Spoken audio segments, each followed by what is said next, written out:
Good morning, everyone. Thank you for coming. Interim Chief Constable Steve Rye will be providing an update on today's mass casualty incident. He is joined by Deputy Chief Constable Fiona Wilson and Deputy Chief Constable Howard Chow. Once Interim Chief is done providing his update, we will take a few questions from members of the media.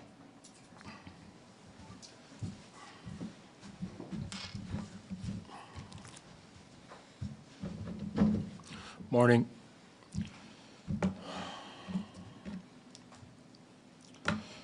On behalf of everyone at the Vancouver Police Department, I want to extend my sincere condolences to the victims, their families, and loved ones, and to everyone who has been impacted by this senseless, heartbreaking act of violence. This is the darkest day in our city's history. Last night, as thousands of members of Vancouver's Filipino community gathered for an important cultural celebration, the actions of a single person shattered our collective sense of safety. It is impossible to overstate how many lives have been impacted forever by this lone individual. There are many unanswered questions about why this horrific crime happened, the motive of the person who did it, and whether anything could have been done to prevent it. There are many things we still don't know, but we are working hard to get all of the answers. Here's what I'm able to share with you this morning. Shortly after 8 last night, Saturday, April 26th, a man driving a black Audi SUV drove into a large crowd of people at the Lapu-Lapu Street Festival in South Vancouver.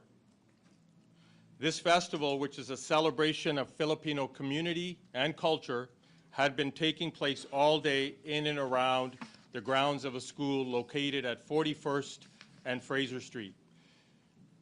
It was expected that tens of thousands of people would attend throughout the day. Although it was scheduled to wrap up at 8 p.m., there were still many people in the area when the incident occurred. The vehicle that struck festival goers approached the festival area from the west on East 43rd Avenue. It entered a small crowd enclosed area and drove through the crowd. There were hundreds of festival goers still on the street, and multiple people were struck by the vehicle.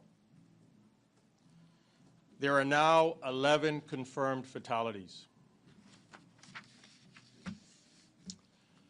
We believe dozens more are injured, some seriously, and the number of dead could rise in the coming days or weeks.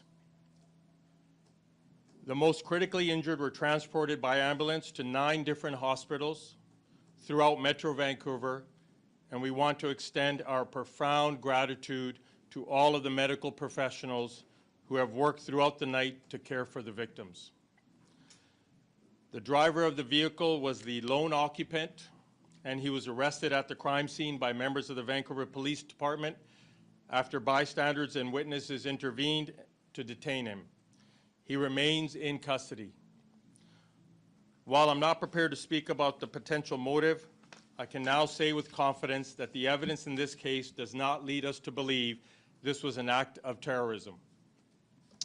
I can also tell you that the person we have in custody does have a significant history of interactions with police and healthcare professionals related to mental health. I am unable to publicly identify the person who is in custody because charges have not yet been laid. Homicide investigators are currently presenting evidence to Crown Counsel, which is the independent authority in British Columbia to lay criminal charges. We will provide additional information once the charge approval process is complete.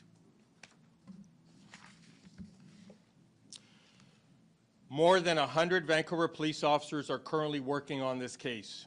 They have been providing comfort to the injured, interviewing eyewitnesses, and collecting key pieces of evidence from throughout the crime scene.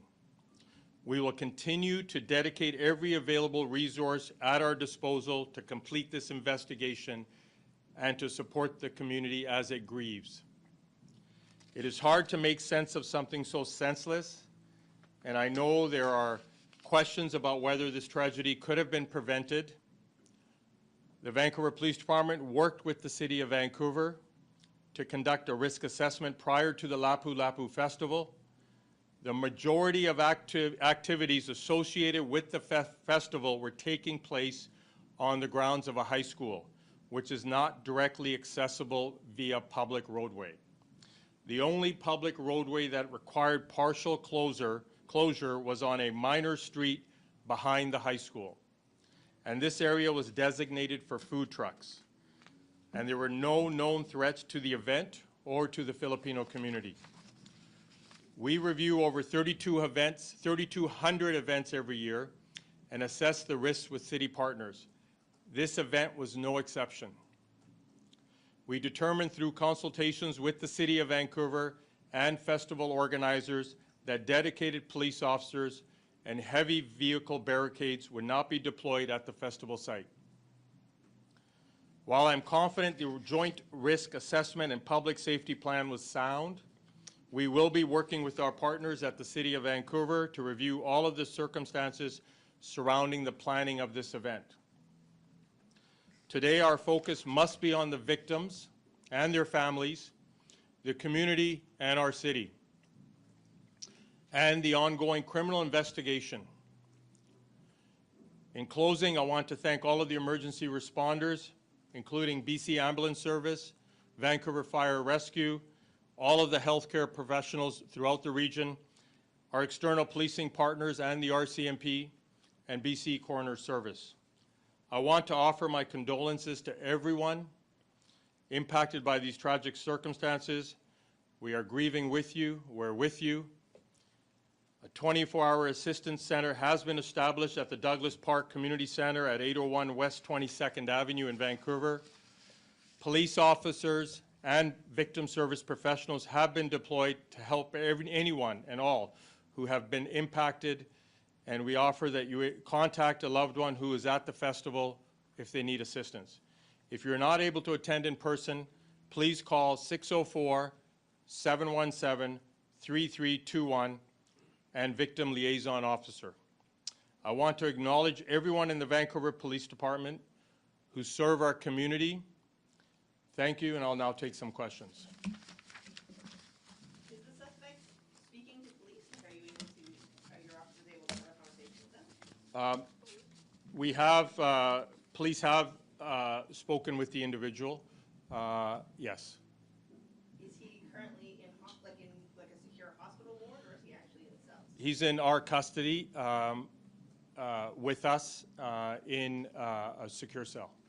What do we know about him? Is he a Vancouver resident? Can you share anything about his nationality? Is he from here? Is his family from here? Have you been in contact with his family? What can you tell us about that? We would have been in contact with the family.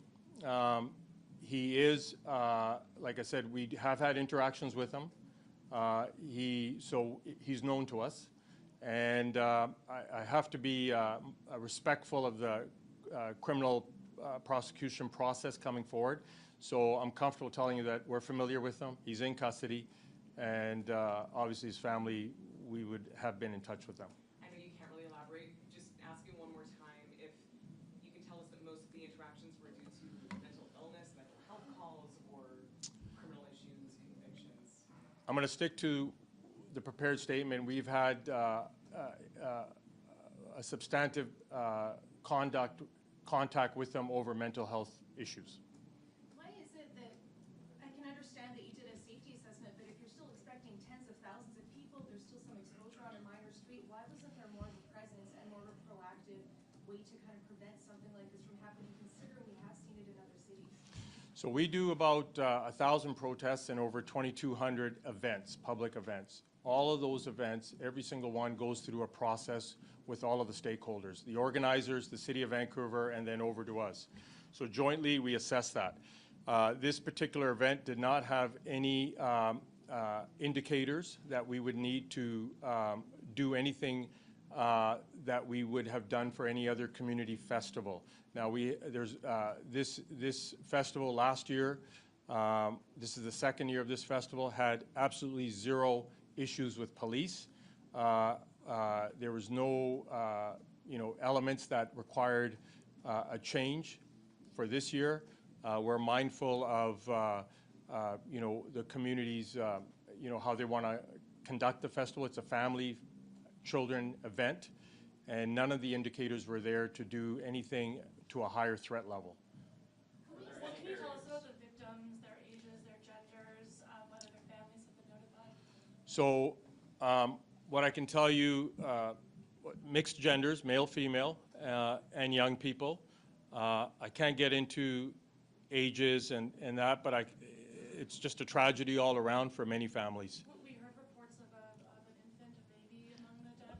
Can you confirm that? They were young people. Were there any barriers? We're reviewing that. So like I said, the actual event was occurring in a closed area of that high school. And there was no access to vehicles for the main part of it, of the area. The area where the tragedy occurred was lined with food trucks, and that's what that street was meant for. And there was, there were no barriers denying people access to those food trucks. I know you said terrorism is not expected. Was this event targeted? Do you know why it was this event that this person drove a vehicle into? So for terrorism, there should be some political, religious ideation behind it. There's no indicators that this individual had that. And obviously the history we have with him leans towards that there wasn't any other indicators. Does he live around the area? It's fair to say he's a Vancouver resident. Can you say where the rampage began, where he began driving?